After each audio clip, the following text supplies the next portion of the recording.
Un requin-marteau est juste ici, il tourne autour d'eux et attaque après qu'on lui a jeté le poisson. Oh d'accord, j'arrive. Putain, oh chut. Oh, il veut t'attraper, merde, il revient. Ce requin-marteau était complètement fou, mais ça ne nous a pas empêché de tirer sur de beaux poissons. Connais-tu le terme unicorning? Ce n'est pas un poisson, je vais t'expliquer.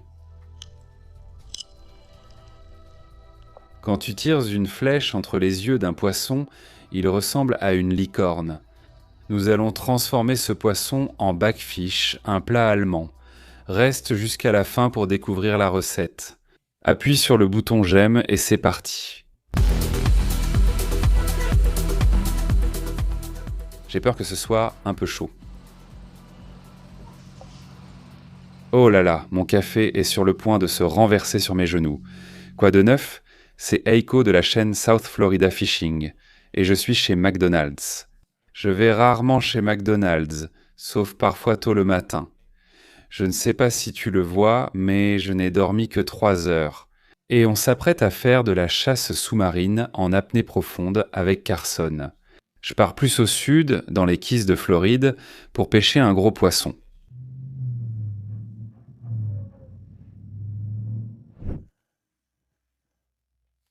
J'ai fini mon jus d'orange. Maintenant, on va descendre le café d'un trait. Mais on est arrivé chez Carson. Viens voir le bateau. Voici le nouveau bateau de Carson, acheté il y a quelques semaines. La voilà. On dirait qu'on a plein de Chum Blue Label Tournament Master, du chum sucré. Oh, c'est quoi ça? Il y a du café. Oui, mon pote, allez, préparons le bateau. Et tu sais que je gère. L'unique arbalète Killshot, cette arbalète faite sur mesure par Killshot pour la South Florida Fishing Channel. Celle-ci, c'est une tuerie. J'adore cette arbalète. On a un gros moulinet dessus, beaucoup de fils, la détente arrière alignée avec ce motif bleu et blanc. Oh, c'est vraiment stylé. Un grand merci à Killshoted.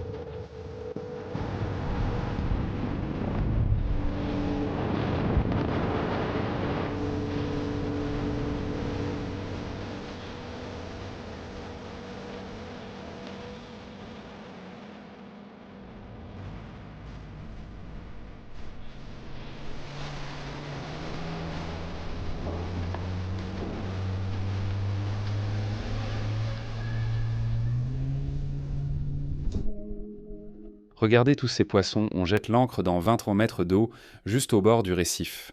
On met un peu d'appât et tout de suite, il y a plein de ces carangues-bars sous le bateau. Allons-y, on saute à l'eau.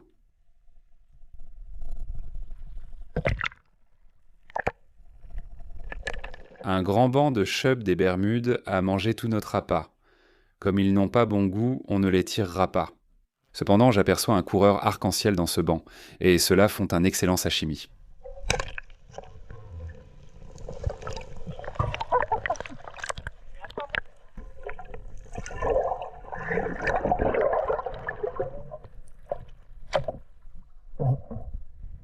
Regarde ça, pas un mauvais tir, je voulais juste vraiment m'échauffer. Je descends maintenant à 20 mètres, confiant après avoir tiré sur ce poisson. Un beau vivano des mangroves passe devant moi. Et d'une façon ou d'une autre, je le rate alors que je venais de m'échauffer. La situation empire. Je reprends mon souffle pour redescendre et, au fond, il y a beaucoup de poissons. Des vivanos des mangroves, un mérou de Nassau, un gros poisson d'Ebio.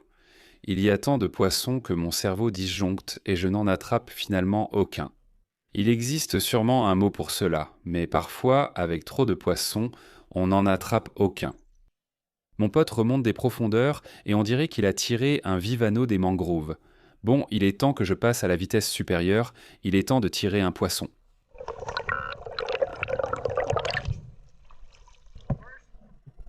Ouais, on a de la viande.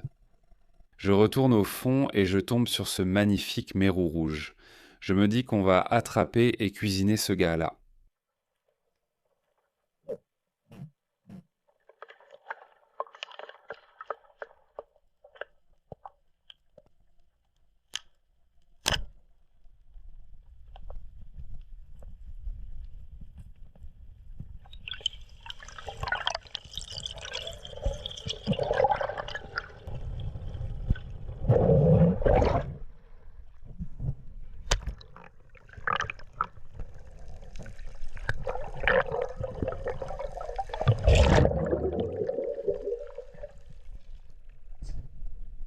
Je lui ai explosé les yeux quand je lui ai tiré dessus.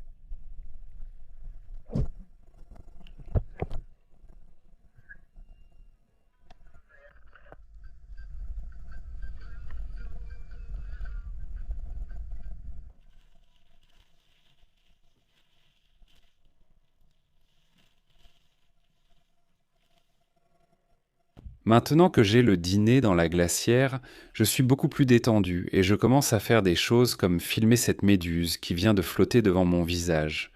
Et ici, nous avons une descente de 20 à 20 mètres où je vais descendre et vous allez me voir tirer sur un poisson. Pour t'amuser, retiens ta respiration et fais comme si tu descendais avec moi.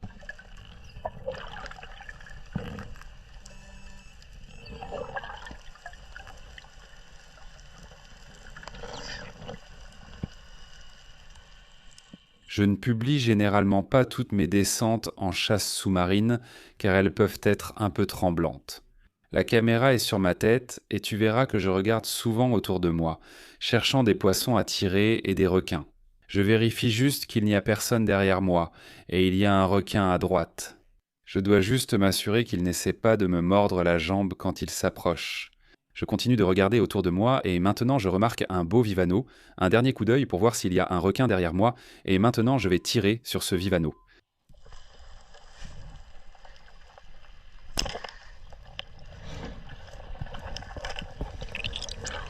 En pêche sous-marine à cette profondeur, assure-toi qu'une personne t'attend en surface, car c'est au premier souffle que le risque d'évanouissement est le plus grand.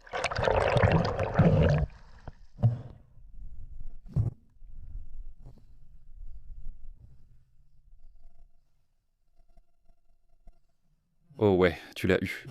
Ouais, putain, c'est dingue. Je vais aussi cuisiner ce vivano à la fin de la vidéo. La façon dont je le prépare, c'est que je le vide et je l'écaille, pendant que je suis encore dans l'eau. Parfois ce n'est pas conseillé car un requin peut venir vers toi. Mais comme la côte semblait dégagée, je l'ai écaillé et tout fait dans l'eau. Et puis j'ai dû montrer mon poisson avec la chaîne South Florida Fishing Channel. Fusil à harpon fait sur mesure par Killshot. Regardez comme il est beau. Beaucoup de chubs des Bermudes près du bateau. Quelqu'un connaît une bonne recette pour eux, peut-être que ça me motivera à les pêcher. Voici le Rainbow Runner que j'ai pris plus tôt. Délicieux cru. Je me détends sur le bateau. Carson a vu des vivanos des mangroves et espère en attraper un. Apparemment, il vient de tirer. Regarde toute cette bouillie et ce jus qu'on a partout sur le bateau. Classique, tu en tires un. Il y a un vivano mort là-bas? On dirait qu'il y a un poisson. En attendant qu'il revienne au bateau, laissez-moi vous montrer mon poisson. Voici mon vivano de mangrove, écaillé, vidé et prêt à cuire entier. Voilà mon mérou rouge tiré en pleine tête, je l'ai eu comme une licorne. Ah, il m'a attrapé le doigt. Oh, Carson est redescendu, il va peut-être attraper un autre poisson. Il y a un requin marteau juste ici. Un requin marteau tourne autour de lui. Oh, il leur jette le poisson, il attaque. Oh merde, d'accord, j'arrive.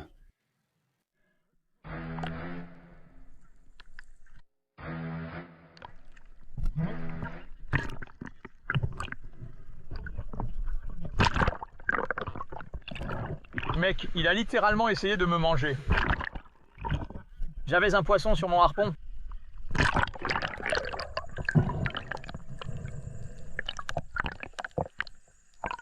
Où est-il? Tu veux une caméra? Oh shit.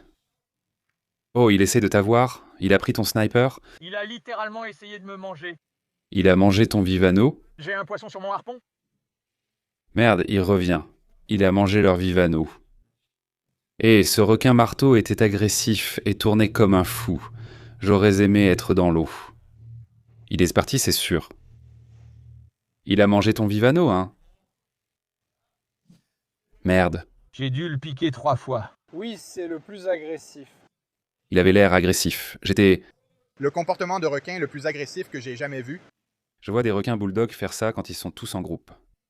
C'est fou, mec, j'ai vu genre la façon... Je lui ai donné mon Vivano, mec. Mon Vivano, enfin. Mais il voulait que je... Incroyable. J'étais calme, lui perdais la tête sur le bateau. J'ai encore retiré un Vivano de ma lance. Je suppose que là, tu viens de perdre ton poisson. On est resté avec ça 30 minutes. J'ai dû prendre... Comment tu te sens d'avoir dû te battre contre un... Je n'ai jamais vu un marteau aussi agressif. Alors, tu l'as frappé où? Au visage? Je l'ai frappé au visage, je l'ai frappé dans les branchies, je l'ai frappé partout. Merde. J'avais un Vivano à ma lance, mais il l'a senti même en surface. Ouais, il tournait autour du bateau, complètement fou. Et puis, il a commencé à foncer droit sur vous. J'ai dit, hé, il y a un requin marteau qui arrive.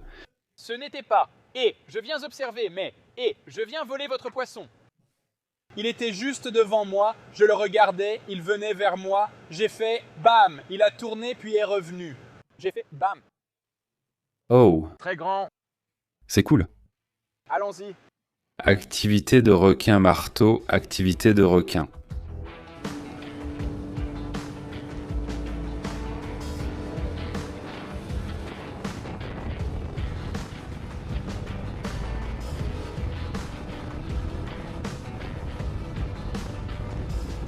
Très bien, de retour du large, nous avons terminé la pêche sous-marine et sommes amarrés au bar de plongée. Et je crois que nous sommes à Quai Largo ou à Tavernier. Je pense qu'en fait, nous sommes à Tavernier. À la Mangrove Marina, ils servent un lobster roll incroyable. C'est ce que je vais manger, peut-être avec une bière. Carson est sûrement un pro du cornhole. Sa façon de jouer, oh c'est dedans mec. C'est le bar de plongée sur la baie de Tavernier, en Floride. C'est le mélange parfait entre les Keys de Floride et le patriotisme américain. Je recommande vivement. Musique live, bonne nourriture, un petit bar sympa, des gens cool, un endroit détendu, en plus des lobster rolls et de la Heineken Zero. Bébé, ouais, c'est ça, pas besoin de se saouler pour s'amuser. Mince, on a toute la bouffe ici. On va préparer ce Vivano et j'ai un sandwich. Une recette pour le mérou. Où est ce mérou?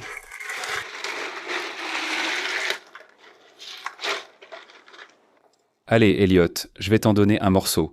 Donc, on est de retour chez moi. Et j'ai posté une vidéo sur les réseaux sociaux hier en vous demandant comment je devrais cuisiner ce mérou. Je vous passe cette vidéo. Je viens d'attraper un joli mérou rouge, incroyable. Comment dois-je le cuisiner? Dites-le moi en commentaire. Entier, frit au four ou secoué. Vous me dites que ça va être dans un prochain épisode? Santé. Ouais mec, et devine quoi? J'ai choisi une recette qui m'a vraiment marqué et qui avait l'air intéressante. Ce gars-là, juste ici, s'affiche à l'écran. Le backfish à l'allemande m'a conseillé de rester fidèle à mes racines. J'ai pensé, pourquoi pas? Ça a l'air délicieux. Et cela fait longtemps que je n'ai pas cuisiné allemand. Alors c'est ce qu'on va faire. On va poser notre petite serviette parce que ça empêche le poisson de glisser partout. Salut Booba et salut mes petits poussins. Pour cette recette, on veut des morceaux de mérou en cubes, donc on va lever les filets de notre mérou rouge. La raison pour laquelle je mets la serviette, c'est pour que le mérou ne glisse pas. Ça marche super bien, surtout avec un poisson gluant, comme le mérou. Le mérou est un poisson très glissant et visqueux. Regarde comme cette chair est blanche.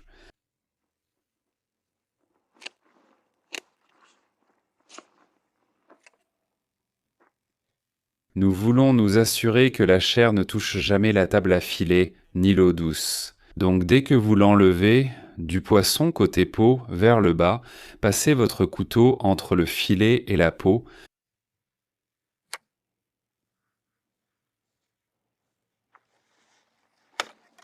Et ensuite mettez-le directement. Oh, c'est si blanc et parfait. Mettons-le directement dans le sac. Et nous avons un beau morceau de viande, donc nous allons l'apporter à la cuisine. Et ce sera notre dîner demain. Poisson à l'allemande, filet de poisson. Et aujourd'hui, pour le dîner, je vais cuisiner ce vivano des mangroves que j'ai vidé et écaillé pendant que j'étais dans l'eau. Et tu sais, parfois, il faut faire attention en faisant ça dans l'eau. Parce que, comme vous l'avez vu, s'il y a un requin-marteau ou un autre type de requin dans les parages et qu'ils ont faim, ils seront agressifs avec vous et ils essaieront de prendre votre poisson, comme on peut s'y attendre. Donc c'est juste quelque chose dont il faut être conscient quand vous nettoyez du poisson dans l'eau. Waouh! Un autre beau filet. Oh,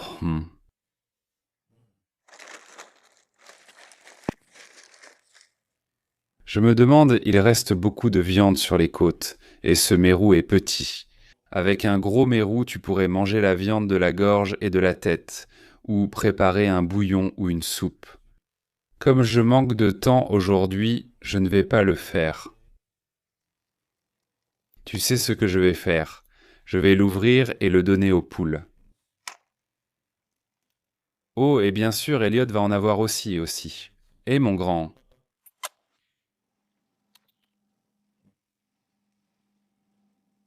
Oh oui, c'est un bon minou. Viens bébé, j'ai quelque chose pour toi. Viens avec moi. Je vais poser ça juste ici pour nos petits poussins. Oh oui, ils arrivent tous très excités.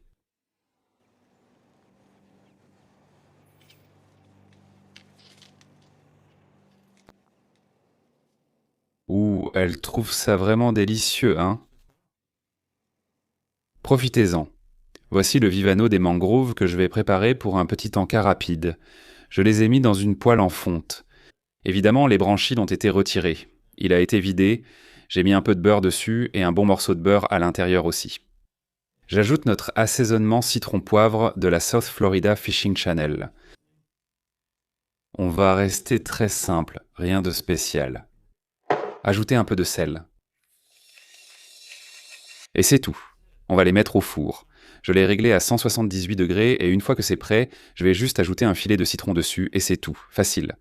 On va voir comment ça sort. Est-ce qu'il y a assez de goût? Je suppose qu'on va le découvrir dans 30 minutes. Voyons comment notre vivano est sorti. Oh, on a une belle petite croûte. Oh, ça, c'est bien croustillant sur la nageoire, là. Là, c'est croustillant partout. Est-ce que la fourchette traverse? Oh oui, j'aime le beurre, c'est bien feuilleté, ça a l'air parfait. Voilà, un peu de couscous, quelques quartiers de citron et notre vivano de mangrove entier cuit. Voyons le goût. Regarde qui fait une petite sieste ici. Comment tu vas, Beba? Qu'est-ce que tu en penses? Ouais, c'est joli, non? Mais la vraie question, c'est la vedette du jour. Comment est-ce le poisson? D'abord, on va vérifier si c'est bien feuilleté, c'est confirmé un beau poisson blanc. Ça a l'air bon. Santé. Waouh. Je dois commencer à cuire du poisson au four, plus souvent. Je sais que beaucoup d'entre vous ont laissé des commentaires en me disant que je devrais cuire le poisson au four. Et laissez-moi vous dire qu'il est temps vraiment juteux, moelleux et tendre. Merci à vous tous pour la recommandation. Je vais retirer toute la chair de cette arête. Mais ce n'est pas fini, car il nous reste encore la recette allemande pour le mérou. Allons-y, puisque nous sommes maintenant dans la cuisine. Et je suis allé chercher de la Bitburger parce qu'on va faire une pâte à la bière façon Pilsner, car il s'agit d'un poisson frit à l'allemande. Si vous n'avez jamais goûté la Bitburger, c'est la bière préférée de mon père. Comme on dit, bit un Bitburger, biteux signifie s'il vous plaît, donc c'est un jeu de mots. Cela veut dire s'il vous plaît une Bitburger. Valable seulement si vous parlez allemand. Je vais simplement mettre les ingrédients dans la description de la vidéo ci-dessous. Si ce n'est pas clair, la recette sera là. Ce sera bien. On prépare une sauce, le poisson, une salade de concombre et des pommes de terre. Allons-y. Super. Ah oui, c'est lui la vedette de cette émission. Oh, quel joli minou. Regarde ce siège. Entrez, je vais vous montrer notre travail. Alors, voici le mérou rouge que j'ai transpercé. J'ai planté ma lance en plein dans sa tête. Et on va le couper en morceaux de la taille d'une bouchée. Regardez comme cette chair est blanche, vous voyez? Ça, coupez-le en carrés d'environ 4 cm. Comme ça.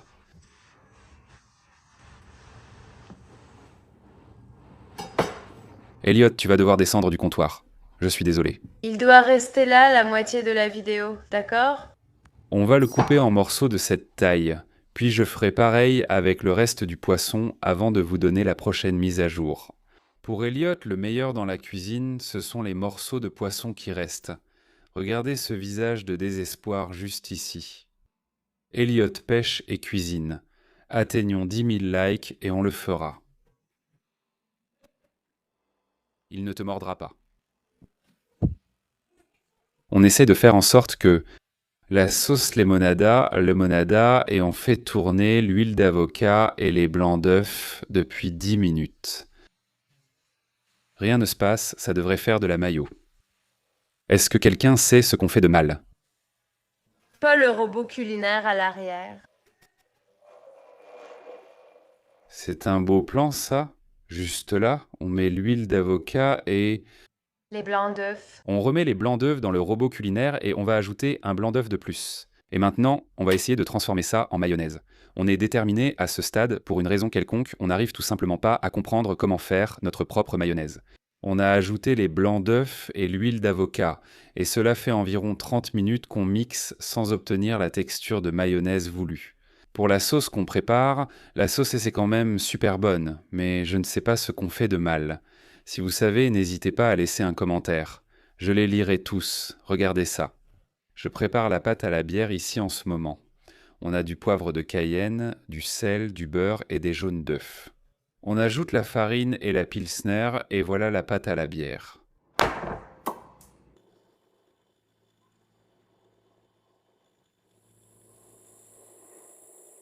C'est l'heure de la pâte à la bière. On va ajouter notre farine. Et maintenant, on va ajouter notre pilsner. Notre pilsner allemande, il faut que ce soit une pilsner allemande originale. Ça ne compte pas, une pour la pâte, le reste pour moi.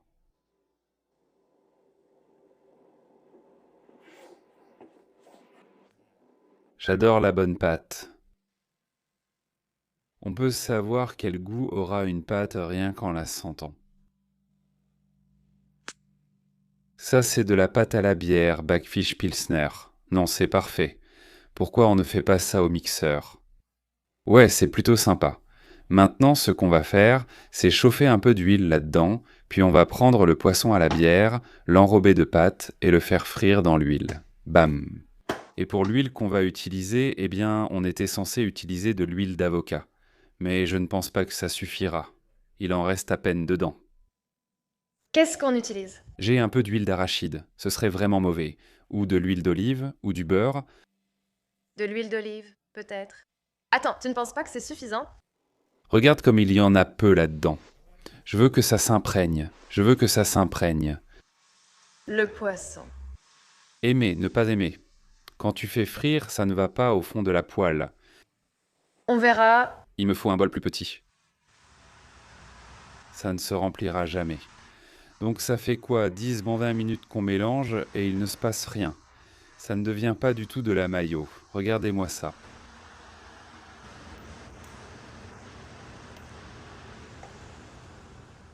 On a suivi les instructions, On a même ajouté plus de blanc d'œuf quand même. Autre souci, il faut faire frire dans un mélange d'huile d'avocat et d'olive, avec 5 cm d'huile d'olive indiquée.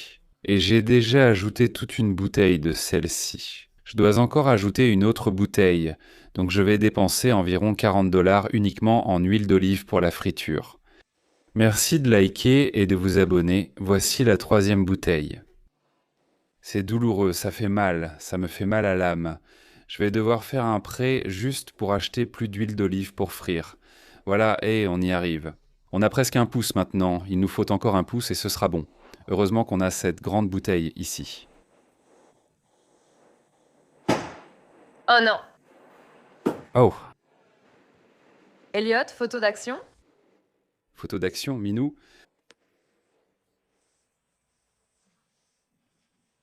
Nous allons bientôt commencer à faire frire, mais ce sont des œufs extra larges de mes poules, de leurs fesses, et normalement elles pondent des œufs à peu près de cette taille. Voici la taille normale d'un œuf de poule, et la différence avec ces œufs. À chaque fois que j'ai un gros œuf de poule, il contient 2 jaunes. J'ai fait durcir ces œufs pour la sauce. Je n'avais jamais vu d'œuf à 2 jaunes. Regardez comme ils se séparent parfaitement. C'est exactement ce qu'on veut dans un œuf dur. Voilà. Je vois le double jaune, oui. Double jaune, c'est pas mal, hein. J'ai trop envie de le manger, mais on va le mettre dans la sauce. T'as déjà vu un truc comme ça? T'as déjà vu un truc comme ça?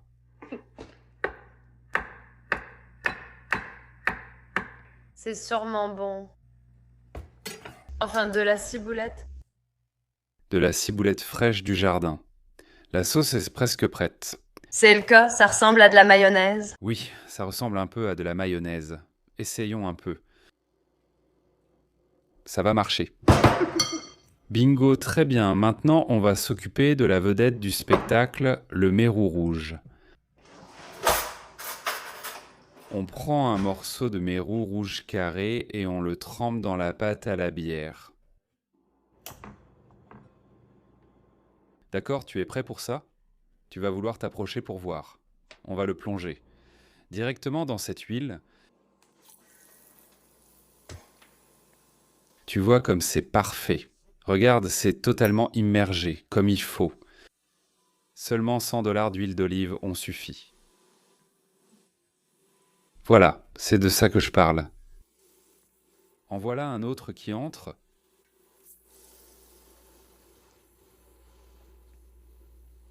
Magnifique.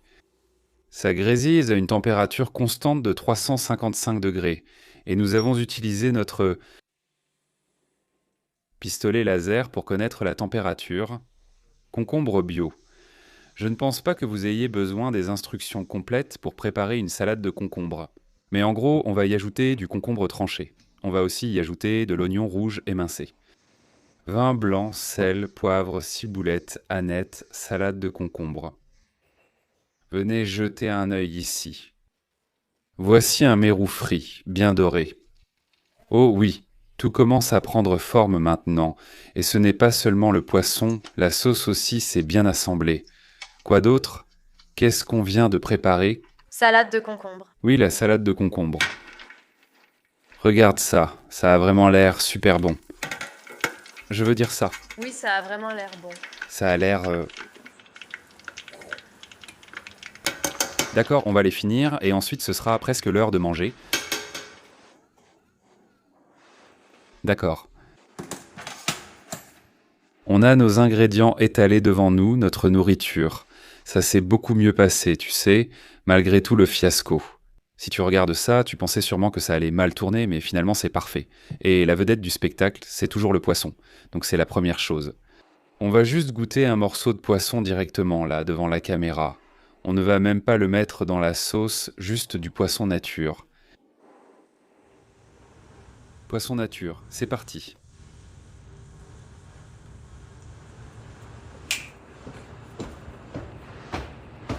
Celui-là, il va direct dans le livre de recettes.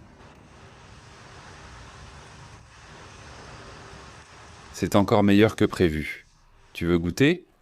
On prépare une assiette et on attaque. Ça semble authentique. Allemand? Je ne vais pas mentir. Tu as le poisson frit, tu as les pommes de terre, tu as la limonade Zosa, et puis tu as la salade de concombre. J'ai l'impression d'être en Allemagne en ce moment. Mais le poisson, laisse-moi te dire quel goût il a. Meilleure pâte à la bière que j'ai jamais faite. La sauce est réussie, même si elle n'est pas aussi crémeuse que la mayo, elle reste correcte. Facile à utiliser. Non, c'est bon, c'est bon.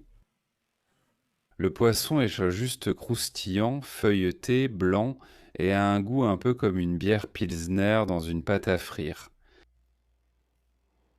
C'est un 10 sur 10.